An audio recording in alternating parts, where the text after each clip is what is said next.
मुंबई के एक व्यस्त इलाके में स्थित नेशनल बैंक की शाखा में आज सामान्य दिन की तरह ग्राहकों की भीड़ लगी हुई थी। काउंटर पर कर्मचारी अपना काम कर रहे थे और लोग अपनी अपनी बारी का इंतजार कर रहे थे। मैनेजर केबिन में 25 साल की एक खूबसूरत युवती बैठी थी।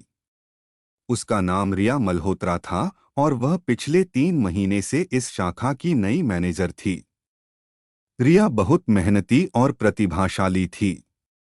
उसने अपनी पढ़ाई में हमेशा टॉप किया था और बैंकिंग परीक्षा में भी उत्कृष्ट प्रदर्शन करके यह पद हासिल किया था। रिया अपने काम को लेकर बहुत गंभीर थी। वह हमेशा समय पर बैंक पहुंचती और देर तक काम करती। उसके अंदर युवाओं का उत्साह था और वह बैंक को और बेहतर बनाना चाहती थी। आज भी वह अपनी फाइलों में व्यस्त थी कि तभी उसने देखा कि बैंक के दरवाजे से एक बुजुर्ग व्यक्ति अंदर आ रहे हैं। वह बुजुर्ग सज्जन करीब 75 साल के रहे होंगे। उन्होंने साफ सुथरे कपड़े पहने हुए थे, लेकिन कपड़े पुराने लग रहे थे।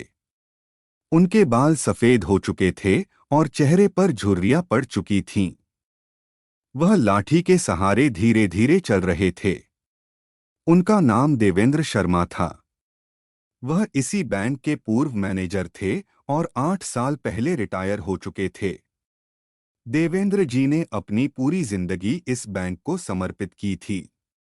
35 साल तक उन्होंने ईमानदारी से काम किया और इसी छोटे से क्लर्क से मैनेजर बने थे। जब देवेंद्र जी बैंक में दाखिल हुए तो कुछ पुराने कर्मचारियों ने उन्हें पहचान लिया।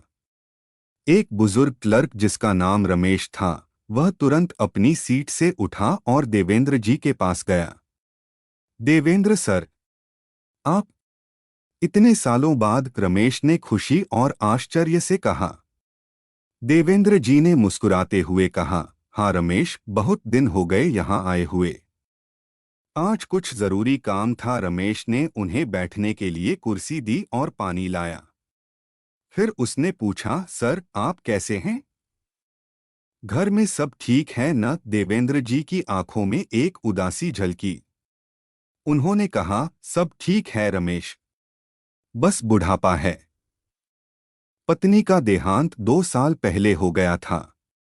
बेटा विदेश में रहता है। अकेले ही दिन गुजर रहे हैं। रमेश को बहुत दुख हुआ। उसने कहा, सर आप किसी काम से आए हैं? देवेंद्र जी ने कहा, हाँ, मुझे अपनी पेंशन से जुड़ा कुछ काम है। मैनेजर से मिलना है। रमेश ने कहा, सर अब तो नई मैनेजर आ गई हैं। रिया मैडम बहुत अच्छी हैं। मैं उनसे बात करता हूँ। रमेश रिया के केबिन में गया और कहा, मैडम बाहर देवेंद्र शर्मा सर बैठे हैं। वह इस बैंक के पूर्व मैनेजर हैं। आपसे मिलना चाहते हैं। रिया ने कहा, ठीक है, भेज दो। कुछ देर बाद देवेंद्र जी धीरे धीरे चलकर रिया के केबिन में आए। रिया ने उन्हें देखा और तुरंत खड़ी होकर सम्मान से कहा, नमस्कार सर, बैठिए। देवेंद्र जी ने धीरे से कुर्सी पर बैठते हुए कहा, धन्यवाद बेटी। रिया ने पूछा, सर आप कैसे हैं? मैंने आपके बारे में सुना है।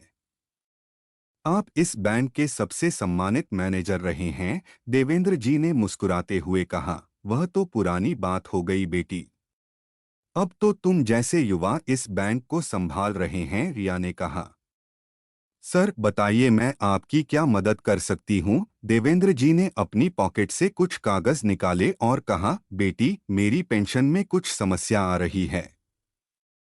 पिछले 2 महीने से पेंशन नहीं आई है।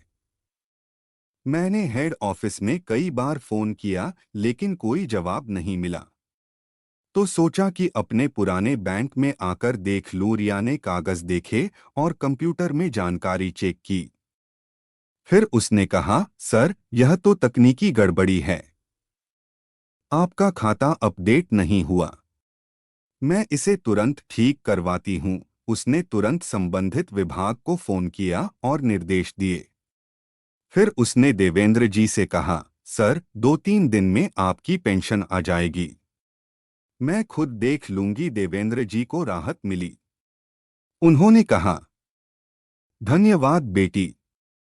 तुमने बहुत मदद की। जब वह उठने लगे तो रिया ने उनसे पूछा, सर आप चाय लेंगे? देवेंद्र जी ने मना किया। नहीं बेटी, मैं चलता हूँ, घर जाना है। लेकिन रिया ने जिद की, नहीं सर, आप बैठिए, मैं चाय मंगवाती हूँ। चाय आने के बाद दोनों बातें करने लगे। रिया ने देवेंद्र जी से पूछा, सर आपने इस बैंक में कितने साल काम किया? देवेंद्र जी ने कहा, 35 साल बेटी। 1980 में क्लर्क की नौकरी से शुरू किया था और 2015 में मैनेजर के पद से रिटायर हुआ। यह बैंक मेरा घर था, यहाँ के हर कोने से मेरी यादें जुड़ी हैं। रिया ने ध्यान से सुना। फिर उसने पूछा, सर रिटायरमेंट के बाद कैसा लगा? देवेंद्र जी की आंखों में उदासी तैर गई। उन्होंने कहा, सच कहूं बेटी, बहुत अजीब लगा। 35 साल तक हर रोज सुबह इस बैंक आता था। यहाँ के सभी लोग परिवार की तरह थे। लेकिन रिटायरमेंट, हर महीने बैंक आते, पुराने साथियों से मिलते, नए कर्मचारियों को अपना अनुभव बताते, उन्हें फिर से अपनापन मिल गया। रिया की इस पहल की खबर बैंक के हेड ऑफिस तक पहुंची। उसे विशेष सराहना पत्र मिला। लेकिन रिया के लिए असली पुरस्कार था देवेंद्र जी का आशीर्वाद और उनकी मुस्कान।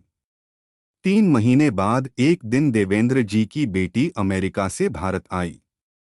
वह सीधे बैंक पहुंची और रिया से मिली। उसने रोते हुए कहा, मैडम आपका बहुत बहुत धन्यवाद। मेरे पिताजी पिछले 3 महीने से बहुत खुश हैं। वह रोज आपकी बात करते हैं।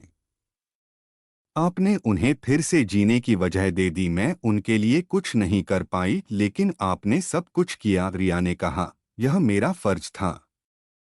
देवेंद्र सर जैसे लोगों ने इस बैंक को बनाया है, उनका सम्मान करना हमारी जिम्मेदारी है। यह कहानी हमें सिखाती है कि रिटायरमेंट के बाद लोगों को सबसे ज्यादा जरूरत होती है सम्मान और अपनेपन की। जो लोग अपनी पूरी जिंदगी किसी संस्था को देते हैं, उन्हें भूलना नहीं चाहिए। रिया ने साबित किया कि असली नेतृत्व सिर्फ काम करने में नहीं, बल्कि लोगों की भावनाओं का ख्याल रखने में है।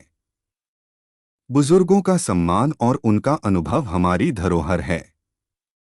अगर हम उन्हें साथ रखें तो न सिर्फ वे खुश रहेंगे, बल्कि हमें भी उनके अनुभव से बहुत कुछ सीखने को मिलेगा।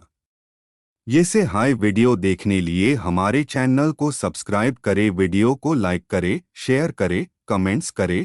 Thank you so much for watching full video.